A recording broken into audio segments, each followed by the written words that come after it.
Bueno, nos gozamos de que la palabra sigue añadiendo y añadiendo nuevas iglesias. Así que cada día somos más. Esto es un misterio que no lo podemos todavía entender, ¿cómo se llama? La longitud, lo grande que la palabra está logrando en muchas naciones. Vamos directamente al mensaje de esta noche. El tema es la perfección de los santos. La perfección de los santos. Un saludo a todos los bendecidos que me ven por el internet en las naciones. Efesios capítulo 4, por favor. Efesios, libro a los Efesios. En el capítulo 4 vamos a leer del verso 7 en adelante.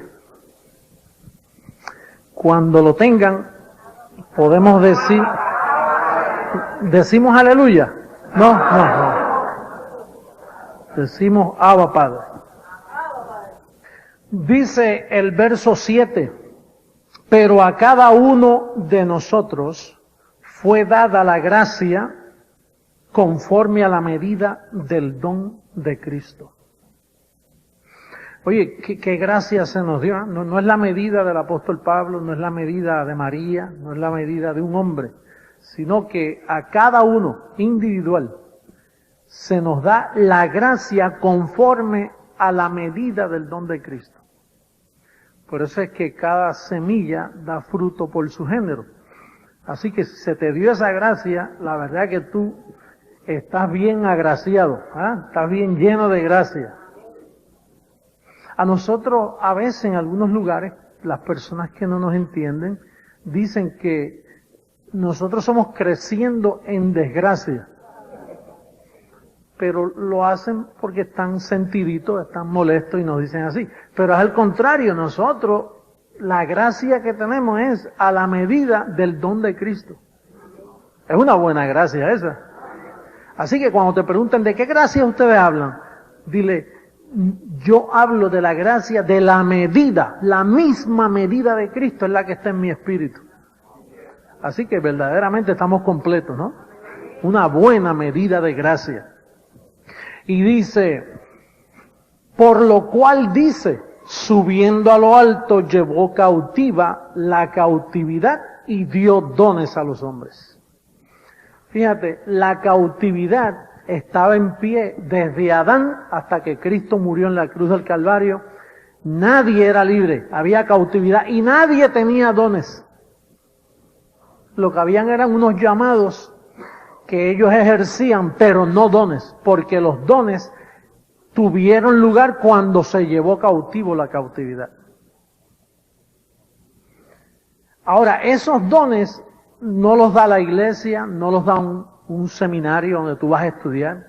Ahí tú aprendes, pero el don, quien lo da es Cristo personalmente. Él escoge hombres y dio dones a los hombres. Mira cómo dice, y eso de que subió, ¿qué es? Sino que también había descendido primero a las partes más bajas de la tierra. Perdón, en forma de pregunta. Primero a las partes más bajas de la tierra. El que descendió es el mismo que también subió por encima de todos los cielos para llenarlo todo. Quiere decir que el que descendió es Dios mismo. La medida, dice Colosenses, que en Cristo habita corporalmente toda la plenitud de la deidad y vosotros estáis completos en Él. Quiere decir que la medida de ese don es un don maravilloso. Lo que sucede es que la iglesia ha estado tan atrasada por tantos miles de años que las personas lo que hacían era jugando a la religión, en portarse bien, tratando de alcanzar unos grados espirituales. Y de hecho hay algunas iglesias que dicen, mira, este es bien espiritual, este no, aquel es carnal, este es así, este ora mucho.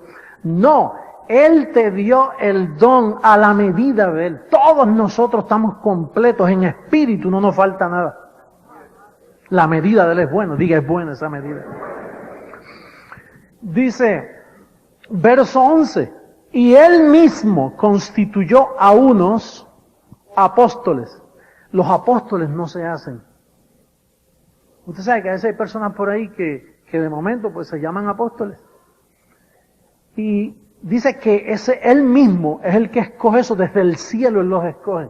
Y los envía a la tierra, los mete en vasos de barro y los constituye y les da unos dones. A veces esos dones están adormecidos, escondiditos, porque esos dones se capacitan cuando usted va a una iglesia de gracia. No a cualquier lugar que se llame iglesia. Entonces empieza a activarse una medida que hay en ti. Y toma un tiempito en lo que tú aprendes la palabra y luego no te puedes zafar de ahí. Eso te absorbe, te posee. Tienes la mejor posesión. No sale con nada, porque es el mismo que ya te llamó y te constituyó. De ahí, por eso Pablo dice, estoy preso en estas cadenas. Ahora, aquí hay un detalle que esto se presta, porque ahí dice, él mismo constituyó a unos apóstoles. Está en plural. Por eso es que algunos bendecidos alrededor del mundo, ellos dicen, José Luis no es el único apóstol. Porque como ahí dice apóstoles, no dice apóstol. Ahora nosotros entendemos que para mantener la unidad del Espíritu tiene que ser un solo apóstol, porque si pone apóstoles, entonces los apóstoles van a enseñar diferente y entramos en diversidad. La pregunta está, pastor, entonces ¿cómo explicar eso para decir que es un solo apóstol? Porque él dio dos apostolados. Por eso es que dice apóstoles. A Pedro lo hizo que apóstol de la circuncisión y a Pablo apóstol de la incircuncisión. Son dos apostolados. Así que él no podía decir que él constituyó a un apóstol. Él constituyó apóstoles. Ahora fíjense que el apostolado de Pedro era un apostolado de maldad y el apostolado de Pablo un apostolado de bien. Porque el apostolado del apóstol Pedro era una mezcla de la ley de Moisés, que es un pacto con ¿qué? Con defectos. El apostolado de Pedro fue un pacto con defectos. Y fue un pacto pasajero. Vamos a ver lo que dice el apóstol de ese apostolado de Pedro. En Hebreos, volvemos de nuevo a Efesios, marque la página, pero vamos a Hebreos capítulo 8 para que usted vea un detalle de dónde nació el apostolado de Pedro. En el verso 6. Hebreos capítulo 8, verso 6. Dice, ¿lo tienen todos? ¿Sí? Yo quiero que usted me preste mucha atención en este momento porque yo voy a hablar de un apostolado falso y de un apostolado verdadero. Del verdadero evangelio y del falso evangelio, en este caso. Porque estamos hablando de la perfección de los santos y el apostolado de Pedro no perfecciona a los santos, más bien los daña. Entonces usted tiene que entender en qué apostolado usted se va a cobijar. Mira lo que dice el verso 6. Pero ahora tanto mejor ministerio es el suyo, cuanto es mediador de un mejor pacto establecido sobre mejores promesas. Porque si aquel primero hubiera sido sin defecto, diga defectuoso, ciertamente no se hubiera procurado lugar para el segundo. Quiere decir que aquel pacto fue con defectos y el apostolado de Pedro es el de la circuncisión, que usted se recuerda que Moisés mandaba a circuncidar a los niños. Al octavo día, cada vez que un niñito nacía, había que circuncidarlo. Y entonces, vamos a ver en Gálatas, antes de Efesios, vamos un repasito pequeño por las visitas y el internet, que me están mirando miles y miles de personas. Mire, me están mirando sacerdotes, me están mirando pastores pentecostales, bautistas, de todo me están mirando. Entonces ahora yo les voy a salvar la vida a ellos. Les voy a salvar la vida porque si ellos descubren lo que vamos a hablar, se salen del apostolado de Pedro y entran al apostolado de Pablo. ¿Amén?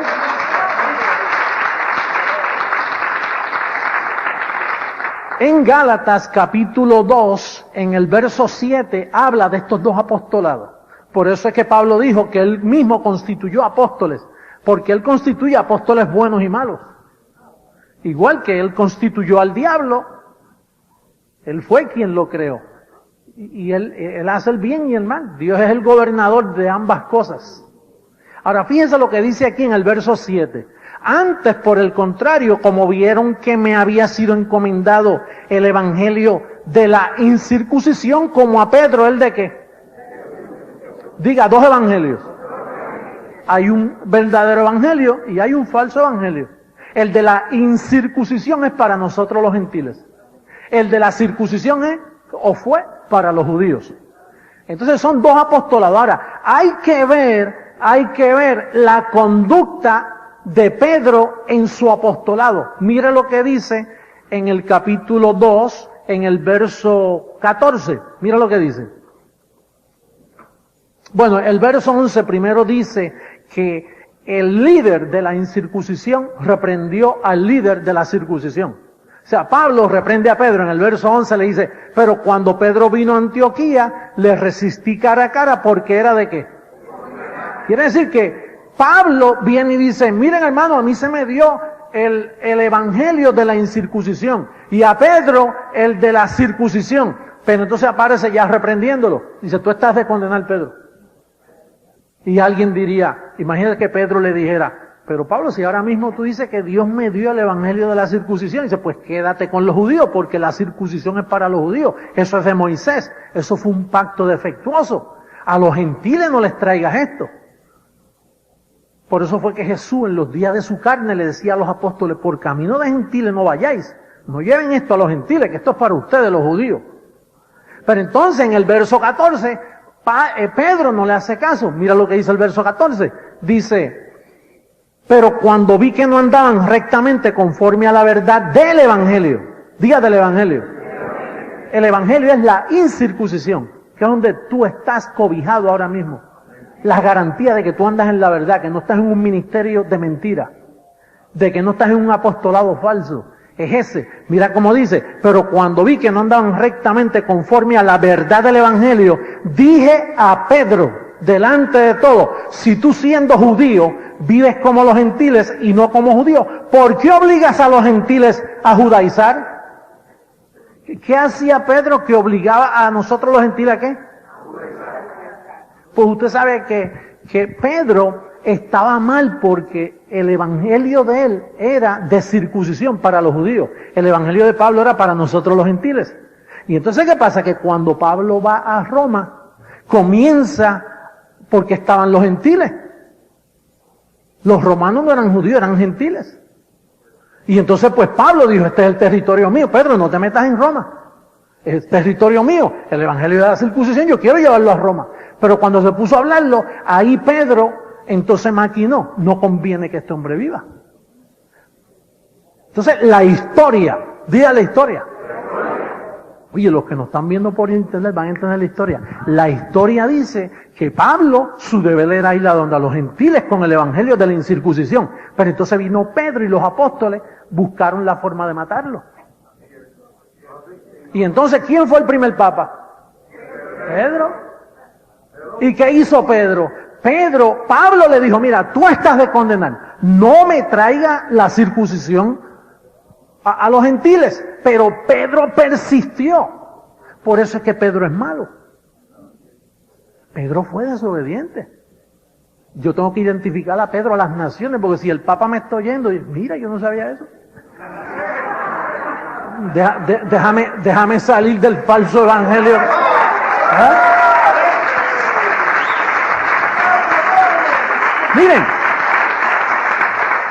ustedes saben, los sacerdotes, pastores, ministros, pentecostales, bautistas, evangélicos de diferentes denominaciones, adventistas del séptimo día, que son gentiles y se tragaron el anzuelo de Pedro y están en la circuncisión.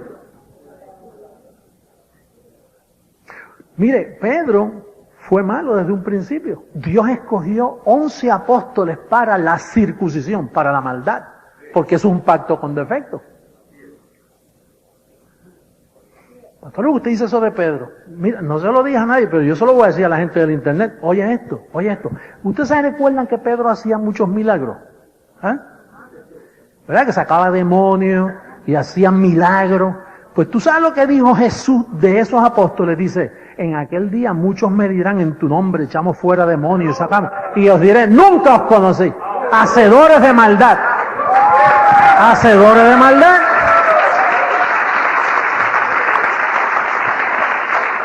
Pastor, pero usted está diciendo que Pedro es malo. Yo no lo digo, aquí lo dice. Que Pablo dijo, tú estás de condenar, tú eres malo.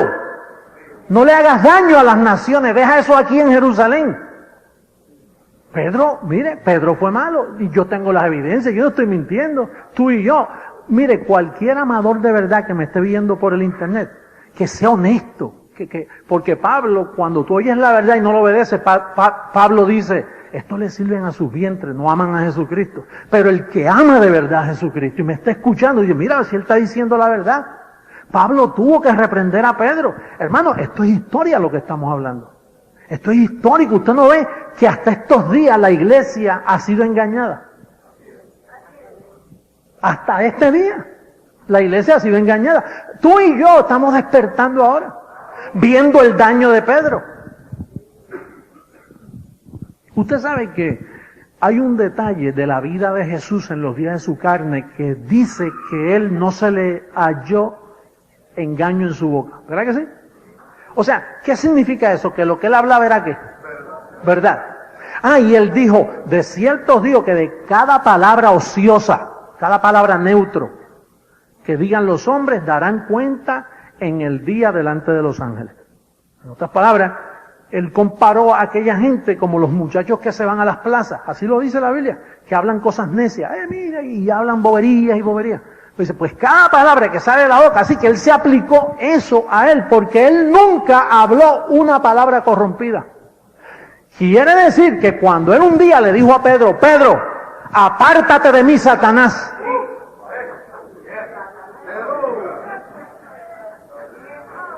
Yo sé que esto es fuerte, pero está escrito, ese es el problema, que está escrito.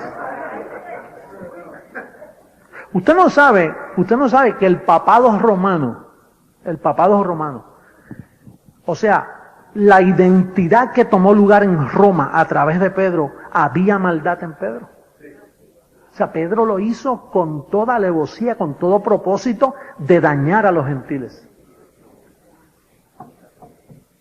Bueno, Pedro es el culpable de que a través del ministerio ese de Roma, que salió de Roma, se dañaran las naciones. Mire, la pobreza es culpa de la Iglesia Católica. Mire, los engaños políticos, la corrupción política, todo el daño que está recibiendo este mundo ahora es por culpa de ese falso apostolado. Por eso es que Pablo, en Gálatas 1:18, dice que Pablo fue a ver a Pedro por 15 días. Ahí mismo en Gálatas 1:18, si quiere verlo por causa de las naciones. Muchos de ustedes ya lo saben, pero mira el verso 18 del capítulo 1 a Gálatas. Dice, después pasado 3 años subí a Jerusalén para ver a Pedro y permanecí con él, ¿qué? 15 días. ¿Qué usted cree que hacía Pablo con Pedro? Mira, Pedro, te voy a decir, tú andaste con Jesús en los días de su carne, pero después que resucitó se me apareció a mí y me dio un evangelio diferente al que tú predicas para los gentiles. En 15 días se puede hablar mucho, hello.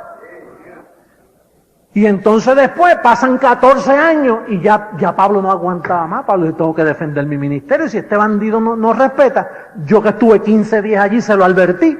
Y con todo eso sigue empeñado en llevar ese falso apostolado a nosotros los gentiles, a la amada, a la que Dios escogió a Pablo para comunicarnos los misterios y ellos vendiéndonos una misa, vendiéndonos escapularios, vendiéndonos cruces, vendiéndonos rosarios, vendiéndonos historietas de santos y de santas y de cosas. Esto es un engaño de 2000 años y las naciones todavía siguen engañadas. Eso tiene que parar en este milenio.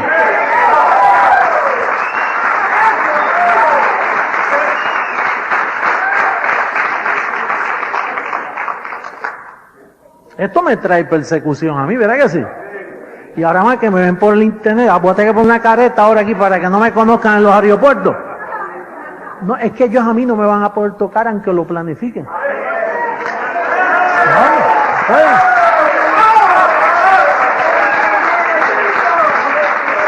¿Tú sabes por qué? Porque este es el tiempo de papá, este es el tiempo de Dios de separar lo malo de lo bueno. De separar lo malo. Y tú, oye, yo necesito que tú me ayudes en esto. Tú eres deudor, tú estás en deuda con el Espíritu. Hello. Hay deuda, yo quiero que tú conozcas la verdad, te afirmes en la verdad, te sostengas en la verdad y prediques la verdad. Eso es lo que hay que predicar.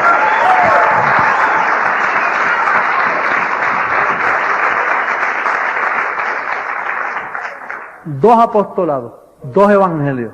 Pastor, pero y los otros 4 evangelios, esos no son evangelios, esos son historias. Mateo, Marcos, Lucas, Juan. Como dijo Lucas, ya muchos han tratado de poner en orden la historia.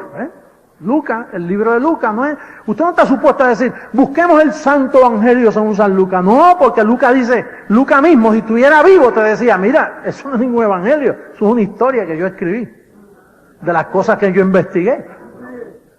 Hay 2 evangelios, uno falso y uno verdadero. El verdadero es el del apóstol Pablo y solo se encuentra en 14 libros, de Romanos a Hebreos. Luego están los demás libros que son de la Biblia, pero no son evangelios, son historias, son escrituras, pero el evangelio está de Romanos a Hebreos. Y tú tienes que saber eso, porque esa es la expresión que hizo nuestro bendecido hermano apóstol Pablo, que nos dejó el fundamento escrito, y ya nosotros lo sabemos.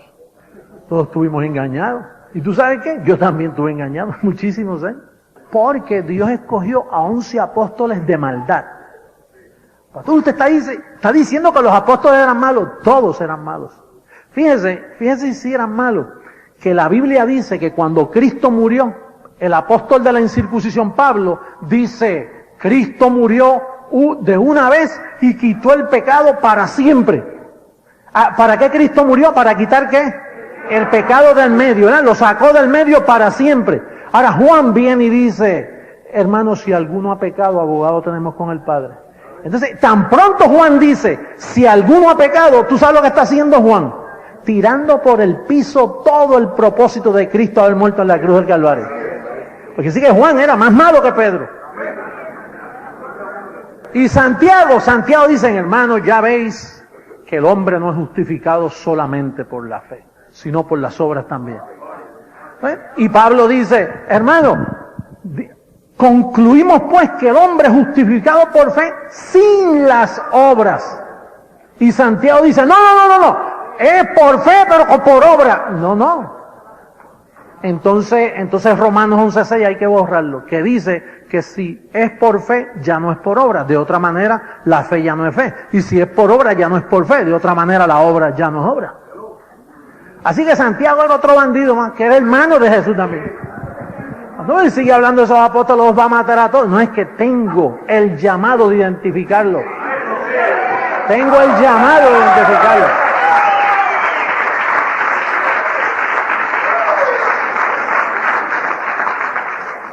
Oye, ese Pedro fue malo. Por eso es que el Señor decía, este pueblo a lo bueno le llaman malo y a lo malo le llaman bueno. No todo lo que brille es oro. Usted ve a esa gente por ahí, tú sabes, con muchas figuras y muchas ceremonias y pastores con unas Biblias bien grandes. Y hablan de Jesucristo y dice, el Señor los ama. Jesucristo es el Salvador del mundo. Pero el diablo te anda buscando. Entonces ya, es una forma de hablar bien, pero anulando después todo. Cristo murió por nuestros pecados, pero no los quitó completamente, todavía se te puede hallar en pecado. Entonces, ¿para qué murió entonces? Dejándote un cuerpo malo, las garantías son 100% que te van a hallar en pecado de nuevo. Entonces Cristo murió en vano en la cruz del Calvario. Pensamos, ¿cómo es que te dicen esos hombres que aman tanto al Señor? Lo aman más que nosotros. Andan con sus Biblias así por todos los aeropuertos. Yo la mía la escondo para que no me confundan con ellos. Ellos andan con la Biblia así. Esos son los que dicen, hermano, Dios odia el pecado. Y entonces, si te hallan en pecado, te quedas cuando Cristo venga. Ahora, ¿en qué pecado? ¿En qué quedamos? ¿El vino y lo quitó o todavía está en pie? Hay muchas formas de anular lo que uno representa. Hay hombres que te dicen cosas, pero en el fondo, Pablo le llamó a eso huecas sutilezas, apariencias de piedad. Mentes hinchadas. 2 apostolados. Uno bueno, uno malo. Nosotros estamos bajo el bueno, el verdadero, el evangelio de la gracia dado a un solo apóstol, el apóstol Pablo. Eso es así. Todos recibimos.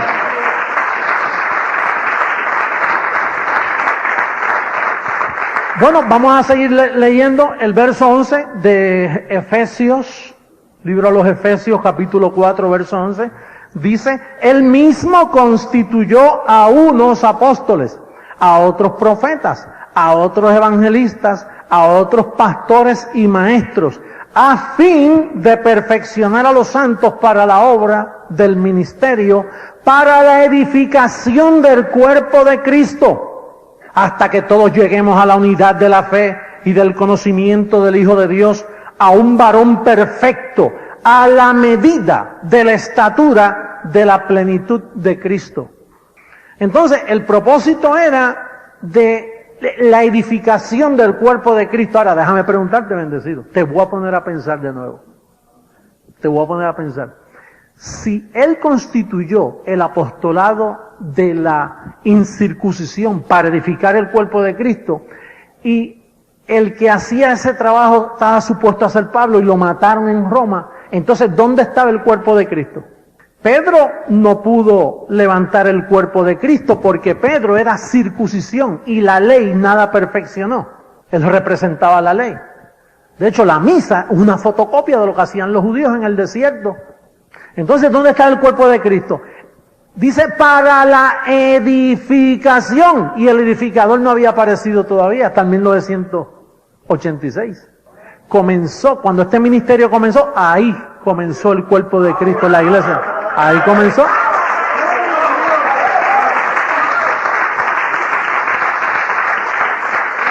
Pastor, pero usted me va a decir a mí que todos esos evangélicos, buena gente, todo ese grupo de iglesia que se ha levantado, que ahí no está el cuerpo de Cristo. Pero con qué, si el cuerpo con lo que se edifica es con los dones, y los dones estaban escondidos. No había, el apostolado de la gracia estaba escondido. Mataron a Pablo y allí cesó. Para él poder edificar el cuerpo de Cristo tenía que traer el edificador. Y el edificador en este caso, ya yo entiendo que soy yo, pero yo estaba enredado también en esa mogolla que yo estaba metido. Yo también estaba enredado en eso. Yo tenía, mire, una iglesia, atienda bien, una iglesia que une a Pablo con los apóstoles. Ustedes tienen memoria que la gente dice, no, a 11 apóstoles. Judas se quitó la vida, quedaron 11. Entonces vino Pablo como el número 12. O sea, él fue el último de los apóstoles. Y entonces los mezclan a los 12. Eso es lo que hacen las llamadas iglesias de hoy. Mezclan a los 12 y entonces cogen el paquetito entero. Cogen circuncisión con incircuncisión. Y lo empaquetan y hacen una iglesia de eso. Eso no levanta el cuerpo de Cristo. Usted no pensaba así, antes yo pensaba así, que Pablo pues llegó como un abortivo ahí, pues lo pusieron ahí con los apóstoles y los mezclaron. No. Pablo dice, yo el primero. Es más, él dijo, yo puse el fundamento. Y los demás apóstoles, esa gente no pusieron nada. Oye Pablo, pero no seas vanidoso, reconoce a Pedro. Pero ¿cómo voy a reconocer a esta gente si eso es circuncisión? Eso es ley mezclada con Cristo. Y la ley nada perfeccionó, fue un pacto con defecto. Entonces el cuerpo de Cristo tenía que edificarse, pero ¿cómo se iba a edificar? Con las herramientas verdaderas. Pastor, entonces los demás grupos cristianos no son cuerpo de Cristo, están desmantelados. Así está ese cuerpo, está sangrando, está por ahí que no saben para dónde van. Unos creen esto, otros creen en aquello, una diversidad tremenda. Ese no es el cuerpo de Cristo. El cuerpo de Cristo es un pueblo que habla una misma cosa, un mismo sentir, un mismo parecer, con un apostolado. ¿Cómo comenzó el evangelio de la incircuncisión? Pues cogieron a Pablo y lo subieron al paraíso. Por eso es que Pablo le dice a Pedro, Pedro, tú estás de condenar, no trates de judaizar a los gentiles. Les revelaba a Pablo, les revelaba. Y entonces Pablo escribía y enviaba esas cartitas. Pero entonces lo mataron en Roma. Pero a él trataron de matarlo antes y no podían, porque Dios lo protegía. Pero llegó un momento donde Dios, en el decreto de Dios, Dios dijo, voy a permitir que Pablo desaparezca y deje el fundamento. Y yo después traigo a otro. A la final trompeta, traigo a otro. Y yo buscaré la forma de dejárselo saber. Pero fíjate que Dios mismo veló todo este evangelio de la incircuncisión. Dios lo mezcló ahí. Está todo ahí mezclado, mira. Y nadie sabía cómo desenredar ese asunto de todos esos libros. Y yo tampoco, nadie. Yo tampoco. La teología americana, los dos idiomas que yo más o menos domino es inglés y español, y yo no he escuchado a nadie dividir, mira, circuncisión de incircuncisión. Yo no he visto a nadie. ¿Y por qué usted lo hizo? Porque hace ese mismo tiempo que Dios un día me llevó al paraíso. Si yo no voy al paraíso y Él me lo comunica, yo no hubiera, este ministerio no existiera. Porque es que yo no iba a entender, eso nadie lo ha entendido. Nadie ha predicado lo que se dice en este ministerio por 2000 años, nadie lo ha dicho. El mismo Jesucristo se me presentó así de frente y comenzó a hablar conmigo y me abría la escritura en Romanos. Me decía, mira, Romanos 6, tú estás muerto al pecado. Romanos 7, estás libre de la ley. Romanos 8, el espíritu de vida en Cristo Jesús te libró, José. No es que, él mismo me decía, no es que te va a librar, te libró en tiempo presente de la ley, del pecado y de la muerte.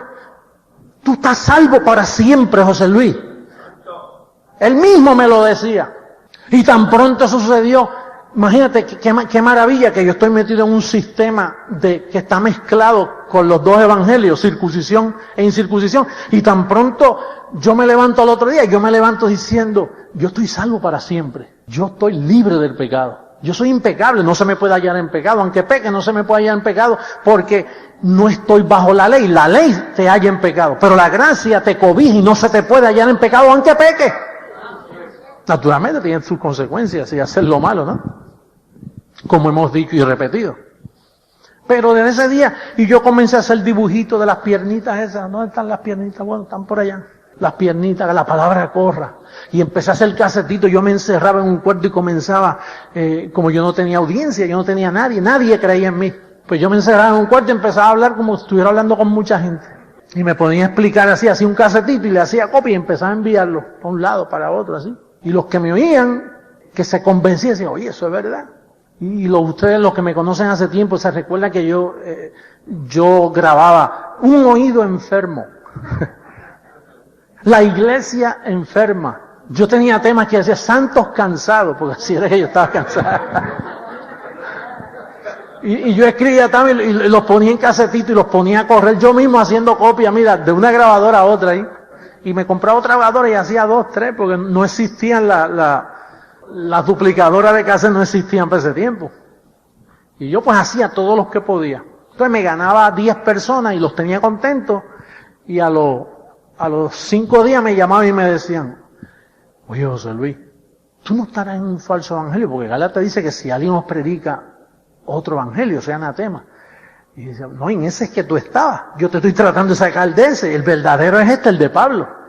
Oye, qué lucha fue eso para ganarse unos poquitos. A principio, bien difícil.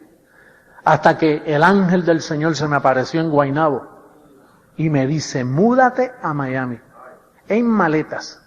No lleves nada. Deja la casa aquí con muebles y todo. Vete a Miami. Porque en Miami tengo un puente para las naciones. Y yo arranqué para acá, para Miami, creyendo a ese llamado, pero no había nada, yo no veía nada. Yo sé que el ángel me dijo, vete a Miami. Y entonces, y tuve 2 años aquí y no encontraba cómo hacerlo. Y bueno, Señor, lo harás tú, pero ¿y cómo? Y entonces las instrucciones, métete a las redes, comienza con 15 minutos. Y ahí comenzó la revolución. Y comenzó la palabra a correr. Oye, ya estamos en 22 naciones, ¿viste? Oye, qué precioso está eso. Ahora, eso lo ha hecho el Señor, no yo. Yo simplemente me niaba los labios, que hasta ahora es lo que he hecho, hablar. Esos son los instrumentos de trabajo mío, hablar. Pero el Señor, aquella reunión que yo tuve con Él, eso fue tremendo.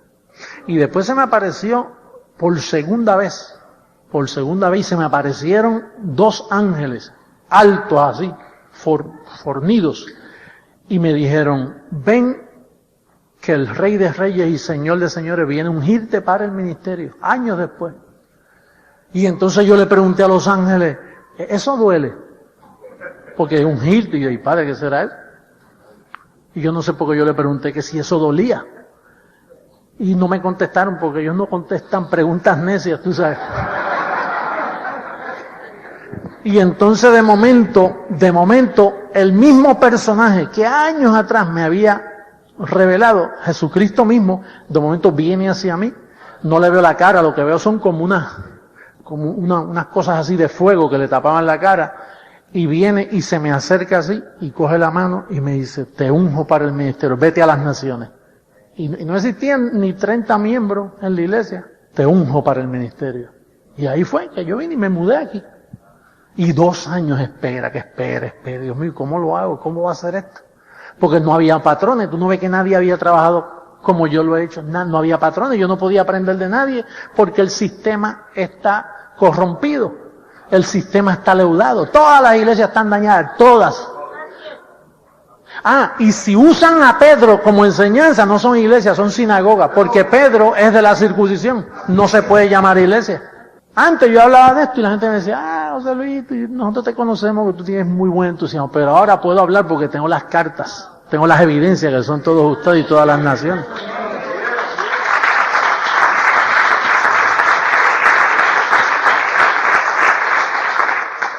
Entonces, la perfección de los santos es un conocimiento que viene a través del evangelio de la incircuncisión, explicado solo por un apóstol.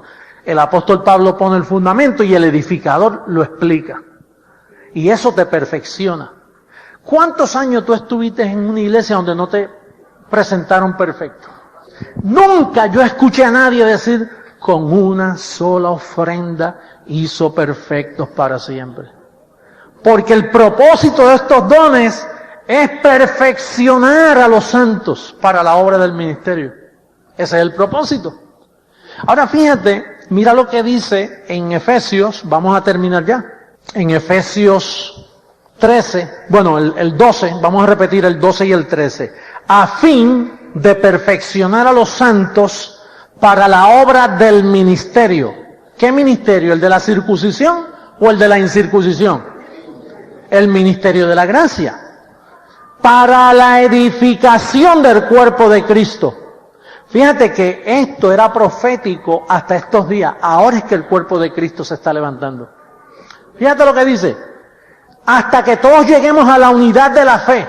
¿Tú sabes cuál es la unidad de la fe? La unidad del Espíritu. Y antes no se podía. Tú no ves que los mismos evangélicos creen diferente a los otros evangélicos. Entonces no se edificaban en la unidad de la fe. Para poder edificarse en la unidad de la fe, tienen que escoger a una sola voz, una sola trompeta que toque, y que los demás repitan lo que esa voz repite, que es lo que nosotros llamamos el calqueo. Fíjate que nosotros somos el primer ministerio en el mundo que Dios nos permite estar en vivo ahora mismo con todas las naciones. El único ministerio en el mundo.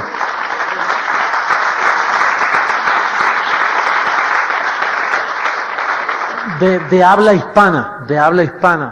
Tengo que corregir porque hay uno en inglés que lo está haciendo. Entonces, en la unidad, en esa unidad de la fe, fíjate lo que dice el verso 13, hasta que todos lleguemos a la unidad de la fe y del conocimiento del Hijo de Dios, a un varón perfecto, a la medida de la estatura de la plenitud de Cristo. Me gusta reconocer cuando hay hombres que me dan pensamiento, y en este caso nuestro bendecido Tony, hace poco me dice, apóstol, ¿y ese conocimiento será lo que nos va a traer la incorrupción del cuerpo? Oye esto, cuando Cristo murió, ¿tú sabes lo que lo levantó él? Que él tenía conocimiento porque él sabía que él vencería la muerte. ¿De dónde él vencía la muerte? Por el conocimiento. Entonces, hay un conocimiento que Cristo, aún muriendo ahí, lo que sucede es que él no lo podía hablar. Pero cuando resucitó, se le apareció a Pablo y se lo dio a Pablo. Y se escribió. Ahora, fíjate lo que va a suceder. Y prepárate para lo que voy a decir ahora. Cuando todo el cuerpo de Cristo que está siendo edificado por esta palabra. A través del calqueo todos tenemos el mismo conocimiento. En Brasil es lo mismo, en todas partes, Centro, Suramérica, todo, y todos los pastores nos escriben. Y mire ese calqueo, qué tremendo está. Ahora mismo Ivy me enseñó una carta de Bolivia donde le decían, Ivy, no negamos al Señor en esta situación. Y así que ya llegó el tema, no negamos al Señor allá. Y en Cuba no negamos al Señor, y en todas partes. Ahora, cuando todos los que están siendo edificados por este evangelio, que es el evangelio de la incircuncisión, este cuerpo corrupto que nosotros tenemos, ese conocimiento es un código que la carne no lo puede soportar, y va a llegar un momento que en un momento dado toda la iglesia va a quedar vestida de incorrupción a través de ese código que es el evangelio de la gracia.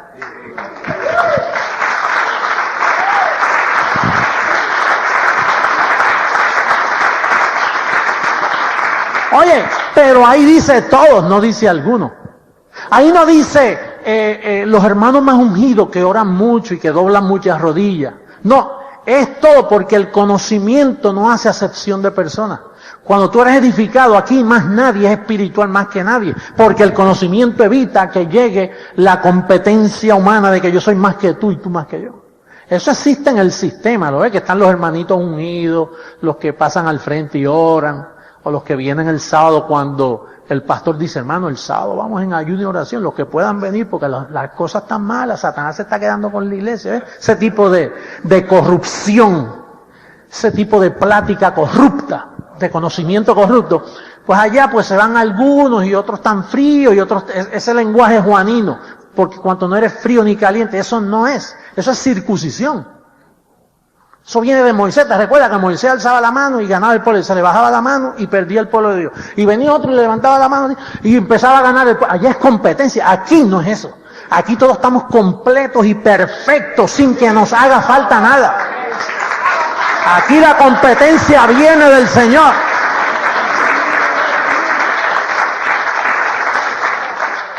Oye, pero tú sabes lo maravilloso. Lo que me da lástima es con el sistema religioso que nos critica. ¿Tú sabes por qué? Porque cuando esto se vista de incorrupción, recuerda que tu trabajo en el Señor no es en vano. Estar sentadito aquí oyendo esto y oye, y come. Esto es un conocimiento que tiene que explotar en alguna forma. Tú no ves que todo no se puede quedar en conocimiento. Llega una estatura, diga estatura. Si hay una estatura, hay una medida. La plenitud de Cristo, cuando todos lleguemos, y entonces en todas partes del mundo donde va a estar ese cuerpo que está siendo edificado, porque todos los que Él tiene van a llegar. En un abrir y cerrar de ojos, no solo tu entendimiento queda alumbrado, pero tu cuerpo va a ser transformado cuando esto corrupto se vista de incorrupción. Entonces, ¿tú sabes lo glorioso que sería vivir aquí en esta tierra con un cuerpo glorificado? Tú tienes memoria cuando Jesucristo que resucitó, que andaba con un cuerpo glorificado. Él estuvo 50 días, bastante tiempito por ahí, lo vieron. Y la gente, habían dos los que iban en camino de Emaús, dice, oye, con razón nos ardía el corazón cuando este hombre iba al lado de nosotros. Porque es ahora y hacemos arderle el corazón a la gente y las mentes cuando hablamos de esto, los entendidos. Quedan, oye, qué precioso, yo me imaginaba que eso era así, qué maravilla. Pero cuando nuestros cuerpos sean revestidos, ¿tú te crees que Dios se va a ir con las manos cruzadas y sacar y que llevárselo por allá para arriba a esconderlo con tanta burla que le han hecho aquí? Él necesita ese cuerpo aquí presente en la ciudad, donde hayan personas vestidas de incorrupción. Donde cuando lo perfecto se llena en todo, cuando llena toda esa plenitud. Es aquí, los negocios son aquí en esta tierra. Aquí comenzó. El salmista lo dijo, la tierra está firmemente y no será conmovida de lugar. Eso que Pedro dijo, que los elementos ardiendo, ese hombre estaba loco, eso es circuncisión. Junto con Juan, que se pasaban hablando de sueño y veían serpientes y truenos y fuegos ardiendo. Pablo no, el de la circuncisión, Pablo dice, Dios no nos ha puesto para ira, sino para alcanzar misericordia. Un pueblo como jamás hubo en la faz de la tierra, como dijo él. Así que yo te estimulo a que tú sigas en este conocimiento, no dejando de congregarnos en la iglesia, siempre unidos, creciendo en el conocimiento y la gracia de nuestro Señor Jesucristo, hasta que todos, vamos a leerlo, mira cómo dice el verso 13, hasta que todos lleguemos a la unidad de la fe y del conocimiento del Hijo de Dios, a un varón perfecto, a la medida de la estatura de la plenitud de Cristo. Es hasta que todos lleguemos. Diga, todos vamos a llegar. Qué bueno que ninguno de los que conocen se van a quedar. Los únicos que no van a ser cambiados sus cuerpos son los que no tienen este conocimiento. ¿Cómo Dios va a cambiar a un pobre evangélico que anda viendo serpientes en los sueños todas las noches y blasfemando el nombre de Cristo todos los domingos en la iglesia, llamándole pecadora a lo que Él lavó y limpió? ¿Cómo Dios va a transformar a un hombre así? Con un conocimiento tan corrupto, imagínate. O un sacerdote dando una misa con un pedacito de una hostia diciendo que eso es el cuerpo de Cristo, cuando ya la Pascua fue sacrificada por nosotros y Él mora totalmente. ¿Cómo Dios va a transformar a un hombre así? Dios no va a transformar lo que tiene en la mente llena de corrupción. Dios va a transformar a los que reciben su evangelio. Ese es el cambio. Tú recibes esta palabra y llegas al conocimiento del Hijo de Dios. Eso Dios lo va a transformar. Y esto es la esperanza del creyente. Esta es la firmeza del creyente. Pastor, y si no sucede, pues esperamos el otro año. Esperamos cuando sea, esperamos 30 años más si hay que esperarlo. Es conforme al propósito de Él. Ahora, yo sé que aquí dice que hasta que todos lleguemos a la estatura. Y a alguna estatura estamos llegando nosotros porque estamos creciendo en gracia. Yo siento que estamos creciendo, ¿ah? Lo estamos viendo con nuestros propios ojos. ¿Cuántos han sido aquí transformados en su mente? ¿Cuántos se sienten completos y bendecidos? ¿Cuántos entienden su posición en Cristo Jesús? ¿Cuántos saben que han recibido una gracia maravillosa conforme al don de Cristo? Pues eso es crecer en gracia. Eso es subiendo a la estatura de un varón perfecto. Son ustedes bendecidos. Vamos a cantarle al Señor. Bendecidos todos los que me ven por el internet. Un saludo a toda la iglesia de Jesucristo por todas partes del mundo. Y recibo que pronto los ojos de tu entendimiento son alumbrados y puedes entrar a reinar en vida juntamente con nosotros. Desde aquí, desde la capital del sol, Miami, Florida, les envío un beso, un abrazo y recibo que los ojos del entendimiento ya han sido alumbrados. Vamos a cantarle al Señor.